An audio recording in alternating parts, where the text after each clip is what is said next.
बे समाव मोनसे बिग ब्रेकिं न्यूज लानानै फैदों नंगौ गरामारा प्राइमारि UPPL नि आफादगिरि अकसय बसुमतारीखौ गाज्रि रोखोमै गाग्लोबदों तालबारि बियाबनि सिङाव थानाय गरामारा रुपुहि Vcdc नि चेयारमेन आरो मेम्बारफ्रा गरामारा प्राइमारि UPPL नि आफादगिरि अकसय बसुमतारीखौ गाग्लोबदों थारैनो दोलोनि मावथियानो दोलोनि सासे दैदेनगिरिखौ गाग्लोबनाय जाथाया सोमोनांहोदों प्राइमारिनि दैदेनगिरिफोरखौ मख'नाया जोबोरै गोनांथारदि थांनाय समाव गरामारि Vcdc नि मासिगिरि राजेश नार्जारिया समाजारि बेरेखा हाबा मावनायनि थाखाय गरामारा प्राइमारि UPPL नि आफादगिरि अकसय बसुमतारीया बोख्लायनांगौनि दाबि दैखांदोंमोन बेखौ लानानै मैया दावराव दावसि सोमजिदों होनना फोरमायथिदों अकसय बसुमतारीया गाग्लोबनाय सुबुंफ्रा फारियै गरामारा Vcdc नि मासिगिरि राजेश नार्जारि आरो मेम्बार निकुंज रामसियारि प्रणब मुसाहारि रामसाथारि प्राइमारि जिल्ला मावख' नेहाथारि राथुल रामसियारि रामसाथारि प्राइमारिनि दुखा बसुमतारी बिथांमोना जथायै लोगो नांनानै गरामारा रुपुहि प्राइमारिनि आफादगिरि अकसय बसुमतारीखौ गाग्लोबदों बे जाथायखौ लानानै बिटिआरनि खुंगिरि प्रमद बर'निसिम गोख्रोङै खावलायदों जाफ्लेबाय थानाय जाथायखौ नायबिजिरना सुस्रांना होनो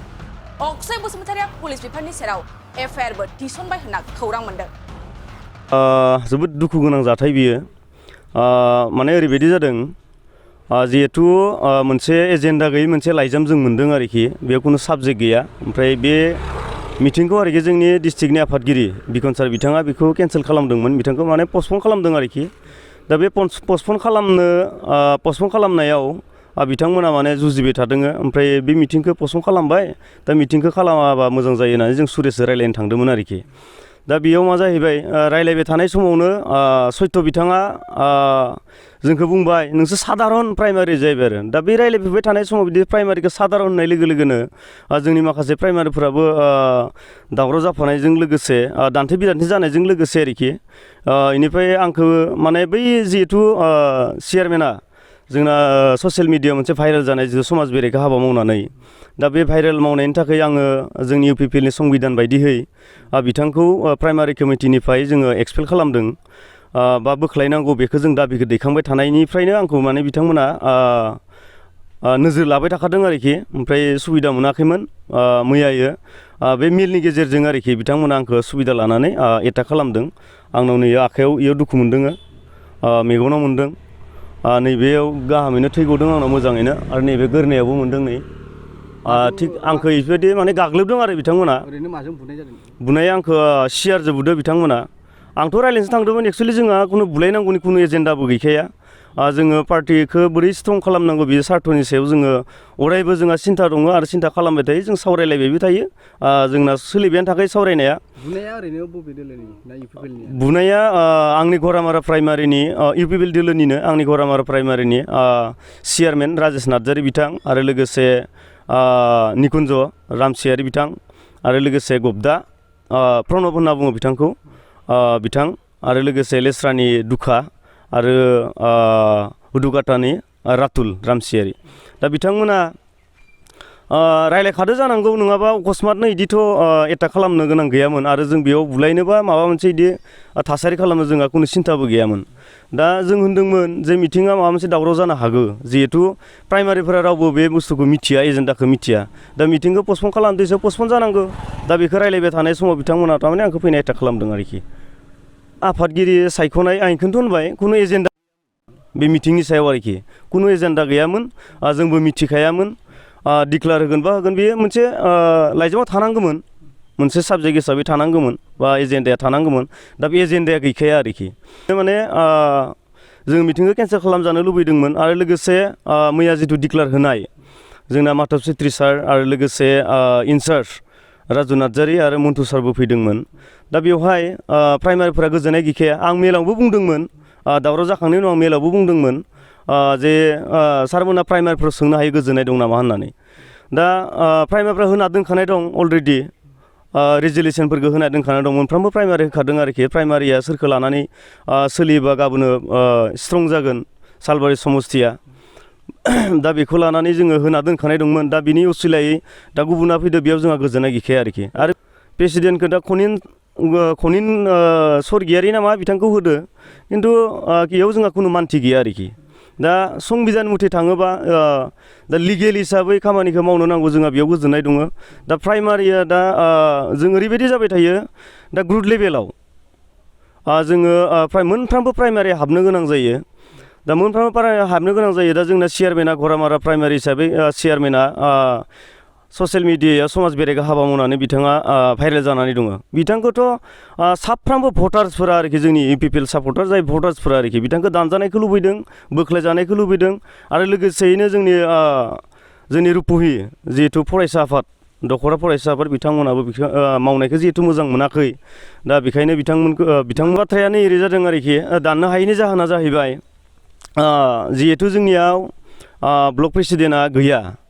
बिथाङाबो ससियेल मिडिया भाइरेल जानायनि गेजेरजों बिथांखौ बोख्लायना दोननाय जादों आरोखि दा जायाखै अब्लाबोथ' जोंहा भाइस दंमोन दा भाइसआ बुंबाय थादोंमोन जाहैबाय रुपखौ आरोखि सेक्रेटारि एखौ भाइसआ बुंबाय थादों सेक्रेटारि एखौ जोंहा डिस्ट्रिक्टआबो अर्डार होदों आरोखि होनो नङा होदों बिथाङा होनायनि सत्तेयावबो माने बिथांमोना माने मिटिंखौ लेङाखै रुपआ कुनु पयटे मिटिंखौ लेङाखै दा बिनि सायाव जों जे रिजलिउसनखौ होदों बे रिजलिउसननि माबाखौ थार माबाखौ जोंनो नांगौ आरोखि बिजिरनायखौ बेखौ होनो नांगौ जिहेथु रायजोआ दिनै नागिरदों फरायसा आफादाबो नागिरदों बिथांमोना खावलायबाय थादों प्राइमारिखौबो खावलायदों ब्लकखौबो खावलायदों डिस्ट्रिक्टखौबो खावलायदों दा बिनि सायावबो जेबो रल लानाय जायाखै आरोखि दा बेखौथ' सेन्ट्रेलाबो मिथियो नङा मिथियो दा बेखौ मैया मिटिं मोनसे खालामनानै थांबाय खिन्थु जों अत्यन्त दुखु मोनदों आरोखि दा बिदि खालामनो नाङामोन जोंनि माखासे प्रब्लेमनि सायाव रायज्लायनो नांगौ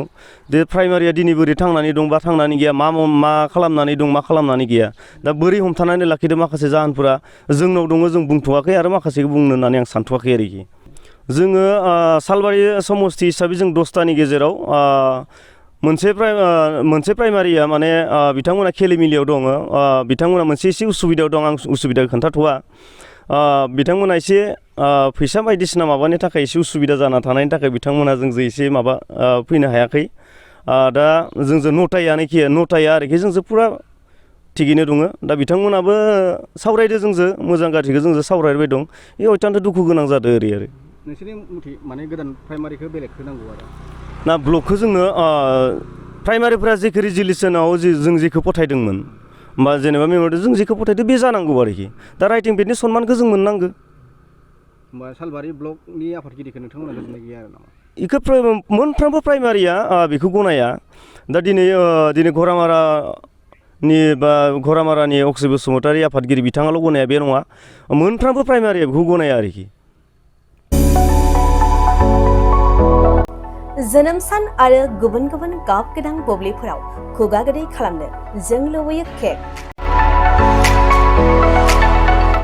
नंगौ जोनोम सान आरो बायदि गाब गोनां बुब्लिफोराव नोंथाङाबो लुबैयो केक मोनफ्रोमबो बुब्लियाव केकआ बयखौबो मुहिहोयो आरो देहाखौ थाजिम मोनहोयो बेबायदिनो क'क्राझार सहर डन बस्क' एचएस स्कुल रडनि वार्ड नं 4आव दं नोंथांखौ मुहिहोग्रा आरो थाजिम मोनहोग्रा गोथाव केक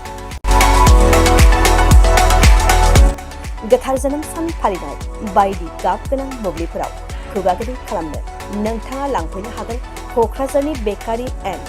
कनफेक्शनारि रेस्टुरेन्टआव गोरबो सोलेर थाजिम मोनहोग्रा मेजेरनाय गोथाव केक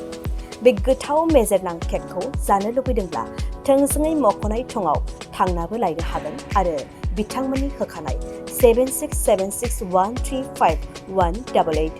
8860607313 आरो 8800766409 जानबुं अनजिमायाव सुलादाना बुकिं अर्डारबो खालामनो हागोन अब्ला माखौथो नेना थाखो जोनोम सान आरो गाब गोनां बुब्लिनि थाखाय दान अर्डार खालाम बेकारि एन्ड कनफेक्शनारि रेस्टुरेन्ट अफ केक